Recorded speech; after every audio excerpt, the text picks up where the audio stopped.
Israël et les États-Unis contrôlent le ciel iranien et sont déterminés à les traquer avec une férocité implacable, un par un, jusqu'à ce que le régime soit suffisamment affaibli pour que le peuple puisse le renverser. Essentiellement, Israël essaye de décapiter le régime afin que le peuple iranien puisse l'éventrer. Jusqu'à présent, nous avons vu des Iraniens sur le terrain donner des informations aux services de renseignement israéliens pour bombarder des postes de contrôle assiégés. Nous les avons vus descendre dans la rue pour célébrer leur fête à l'appel du prince héritier d'Iran, même si le régime a tenté de la réprimer. Et nous voyons clairement des signes sur le terrain que les gens sont prêts à agir contre le régime.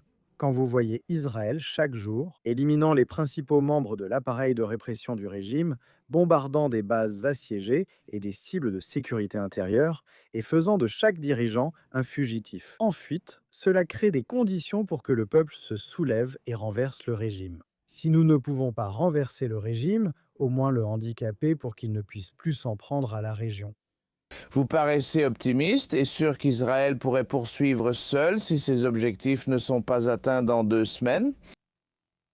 Nous ne voulons pas que cette guerre dure car elle pèse lourdement sur le front intérieur israélien. Laissez-moi vous expliquer notre situation sur le terrain. Au cours des 2 dernières semaines, nous, à Tel Aviv, avons eu 114 alertes aux missiles. Cela signifie que nous avons passé plus de 29 heures et demie dans l'abri anti-bombe en l'espace de 2 semaines. Les écoles ne fonctionnent pas. Les lieux de travail tournent au ralenti, les rassemblements sont restreints. Nous sommes réveillés 3 ou 4 fois par nuit par les alertes aux missiles. Personne ne souhaite que cela dure éternellement, n'est-ce pas?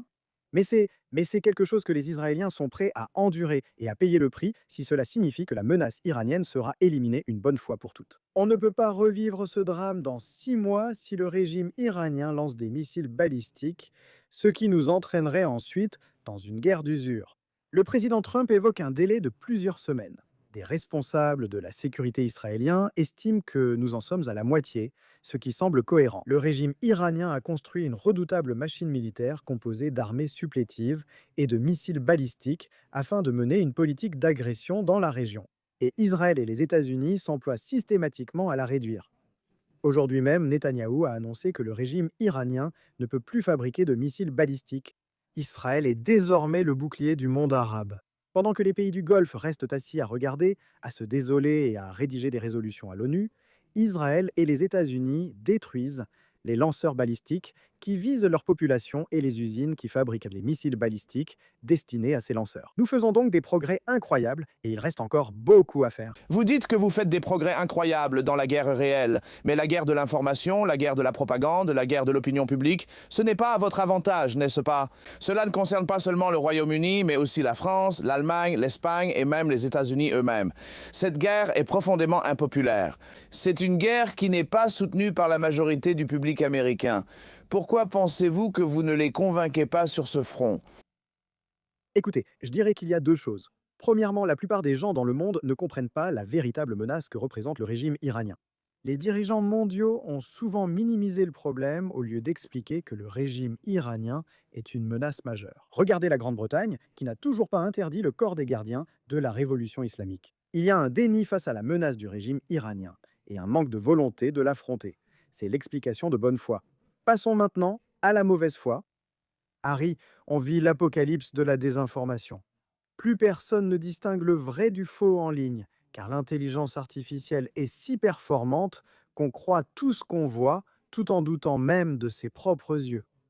Regarde juste les rumeurs devenues virales la semaine dernière sur les réseaux sociaux. Il y a beaucoup de gens à travers le monde qui sont convaincus que Netanyahou est mort et que Tel Aviv n'est plus qu'un tas de décombres. À cause des fausses informations qui sont diffusées en ligne par des faux profils, des trolls, des comptes fictifs monétisés, soutenus par des États hostiles comme la Chine, la Corée du Nord, la Russie et la République islamique d'Iran. Et cela a permis à la désinformation de se répandre de façon virale à travers le monde via les réseaux sociaux. L'axe Chine, Russie, Corée du Nord et Iran a clairement œuvré activement à propager la désinformation. Et selon moi, c'est même au-delà de cela, Harry. Je pense qu'il y a tellement de gens maintenant qui détestent Donald Trump avec une telle intensité et qui détestent déjà Israël pour une raison ou une autre, qu'ils veulent franchement voir le régime iranien l'emporter en ce moment, ce qui est surréaliste. Pour Israël, perdre le soutien du public américain est évidemment, je n'ai pas besoin de vous le dire, un scénario cauchemardesque sur le plan stratégique. Ce n'est pas seulement à droite, c'est aussi à gauche pour la première fois en 25 ans.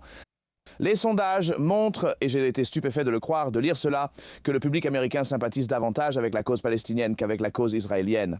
Comment en sommes-nous arrivés à cet état de fait? Ça ne peut pas être seulement quelques mèmes et quelques faux comptes, comme vous dites. Il y a un changement de fond plus important, n'est-ce pas? Oui, c'est une tendance très inquiétante. Du point de vue israélien, nous préférerions être vivants et mal aimés que morts et populaires. Voyez le sort des autres minorités. Des condoléances, une couronne de fleurs, mais rien d'autre. Nous voulons survivre. Donc, l'argument selon lequel Israël devrait perdre la guerre ou permettre à des armées terroristes de continuer à tirer des missiles sur des Israéliens chez eux, ou de massacrer, d'envahir et d'enlever leurs enfants, parce qu'au moins nous aurions la sympathie du monde, ne tient pas la route. Nous ne voulons pas la sympathie du monde, nous voulons vivre. Et c'est pourquoi Israël prend les mesures militaires nécessaires pour protéger son peuple. Mais au fil des années, il y a eu une campagne vicieuse de désinformation, menée aussi bien à droite qu'à gauche, qui cherche à présenter Israël comme le symbole du mal absolu dans le monde. Cela unit extrême droite et extrême gauche? Non. Cela réunit les Tucker Carlson et les Mehdi Hassan, ainsi que les Cenk Uyghur et les Nick Fuentes, qui se retrouvent tous du même côté du débat. Maintenant, parce qu'ils croient que les Juifs sont cette puissance néfaste derrière tout ce qui est mal et tout ce qui ne va pas dans le monde. Que ce soit parce que le Qatar est maintenant le premier donateur des universités américaines ou par leur infiltration du système éducatif américain. D'autres courants politiques radicaux qui ont pris le contrôle d'organisations de défense des droits humains. Cela fait des décennies qu'une campagne vise à présenter Israël comme maléfique afin de le détruire. Parce que c'est un pays qui n'a pas connu un seul jour de paix depuis son indépendance. Mais il n'y a pas que les podcasteurs, n'est-ce pas? Il n'y a pas que Meghan Kelly, Tucker et Nick Fuentes. Gavin Newsom affirme qu'Israël engage l'Amérique sur une voie qui l'amènera à reconsidérer l'aide militaire. Ce n'est pas une figure marginale, n'est-ce pas? Non, mais il s'adresse clairement à une frange marginale du Parti démocrate. Il s'adresse à une frange radicale du Parti démocrate qui considère la question israélienne comme la priorité absolue. Et il a décidé de critiquer Israël pour obtenir leur soutien.